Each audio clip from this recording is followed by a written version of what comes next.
है म्यूटेशन का? Supreme court का क्या मानना है प्रॉपर्टी रजिस्ट्रेशन के बारे में? सुप्रीम कोर्ट का क्या मानना है म्यूटेशन से मालिकाना हक साबित करने के ऊपर? सबसे पहले honourable supreme court of India का कहना यह है कि म्यूटेशन किया जाता है सिर्फ और सिर्फ फिजिकल पर्पस के लिए।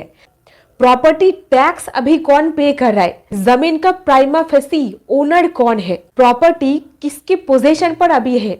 ये हर एक चीजों का प्रथम दृष्टया एक प्राइमा फेसी ओनरशिप दिखाया तो म्यूटेशन से जा सकता है, लेकिन ये भी ध्यान रखना है कि टाइटल जिसका है वही मालिक है। और टाइटल प्रूफ करने के लिए आपको देखना पड़ेगा चेन ऑफ डॉक्यूमेंट्स। अब चेन ऑफ डॉक्यूमेंट्स क्या होता है? कुछ ही दिन पहले मैं एक जमीन का सर्चिंग वगैरह कर रही थी, यानी कि देख रही थी एक जमीन का हिस्ट्री क्या है, ज्योग्राफी क्या है और मैथमेटिक्स क्या है। एक जमीन का ये तीन चीज होता है, history, geography and mathematics. History मतलब कहां से आया है, किसके पास पहले था ये प्रॉपर्टी, कौन मालिक हुआ करता था, क्या कोई सेल हुई थी या फिर मदर डीड है, कोई विल से आया है, किस तरीके से जमीन का उत्पत्ति हुई है, ये हम लोग ढूंढने की कोशिश करते हैं। लाइक ये कोई सेल्फ अक्वायर्ड प्रॉपर्टी है या फिर कोई एंसेस्ट्रल प्रॉपर्टी है, ऐसा कुछ। अब ये तो गया हिस्ट्री। ज्योग्राफी मतलब ईस्ट वेस्ट नॉर्थ साउथ में क्या है और इसका मेजरमेंट क्या है, जमीन का आइडेंटिटी मतलब परिचय क्या है, इसको हम लोग ध्यान से देखते हैं। और थर्ड और आखिरी चीज मैथमेटिक्स।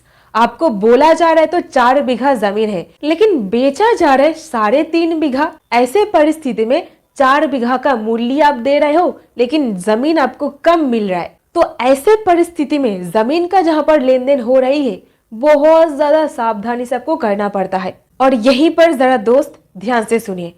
सबसे पहले दाखिल खारिज, इसका मतलब है एक इंसान का नाम दाखिल हो रहा है और जिनका नाम पहले से वहां पर मौजूद है उनका नाम खारिज हो रहा है।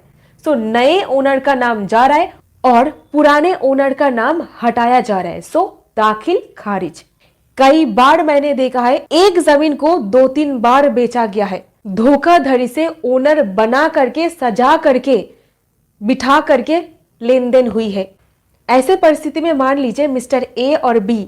मिस्टर ए ने पहले जमीन खरीदा था, हर एक दस्तावेज इनके पास है, लेकिन ये म्यूटेशन रिकॉर्ड नहीं किया है, यानी कि दाखिल खारिज नहीं किया है। और यहीं पर चुपके से वही सेम जमीन को मिस्टर बी को बेच दिया जाता है। अब मिस्टर बी क्या करता है, जमीन को खरीदने के तुरंत बाद अपने नाम पर म्यूटेशन कर लेते हैं।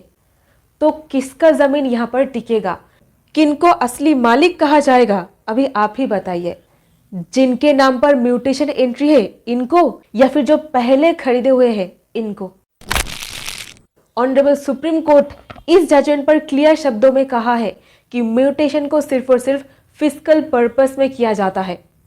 यह सिर्फ और सिर्फ जमीन का एक प्राइमा फेसी ओनरशिप को दर्शाता है, लेकिन ये मालिकाना हक साबित करने वाला कोई एविडेंस नहीं होता है। Honourable supreme court of India एक और चीज कहे है कि जहां पर इमूवेबल प्रॉपर्टी का सवाल है, विदाउट रजिस्ट्रेशन प्रॉपर्टी का ओनरशिप ट्रांसफर नहीं होता है। So proper stamp duty, registration fees दे करके आपको एंटायर ट्रांजैक्शन करनी पड़ेगी और आखिर में जाकर के म्यूटेशन करके पूरा लेन देन को फुल स्टॉप देनी पड़ेगी। म्यूटेशन एकदम लास्ट वाला स्टेज होता है जमीन खरीदने का। ये एंटायर प्रोसेस में कानून का पोजीशन बहुत क्लियर है। राइट टाइटल इंटरेस्ट ट्रांसफर नहीं हो सकता बिना रजिस्ट्रेशन के इमूवेबल प्रॉपर्टी का जहां पर हस्तांतर हो रहा है वहां पर। यह कानून ऑलरेडी एस्टैब्लिश्ड है। सो लॉ बहुत ही क्लियर है। म्यूटेशन एंट्री कराना एक बहुत ही इंपॉर्टेंट प्रोसीजरल रिक्वायरमेंट है। और यहीं पर म्यूटेशन कराने के फायदे, पहली बात, सरकार के खाते में आपका नाम दर्ज हो जाता है कि इनके पोजीशन पर जमीन अभी है, इनके द्वारा अभी प्रॉपर्टी का टैक्स पे किया जा रहा है।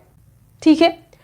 नेक्स्ट, इससे फिजिकल पर्पस पूरी हो जाती है। नेक्स्ट, प्रथम दृष्टया ओनरशिप भी ये जाहिर करता है कि ये प्रेजेंट ओनर है जमीन का। और कई बार देखा गया है म्यूटेशन से कोर्ट केसेस भी कम हो जाता है, क्योंकि खरीदने से पहले अगर आप हिस्ट्री, ज्योग्राफी एंड मैथमेटिक्स ठीक से चेक करोगे जिसमें म्यूटेशन एंट्री भी रहेगा चेक करने के वक्त। म्यूटेशन रिकॉर्ड पर जिनका नाम है आप उनको पूछ सकते हो आपके पास जमीन कैसे आया, आप मालिक कैसे बने, ये सब कुछ। सो ये है म्यूटेशन का पोजीशन, वैलिडिटी क्या है हमारे भारत में। ये कानून बहुत पहले से ही बहुत ज्यादा एस्टैब्लिश्ड है। That's it.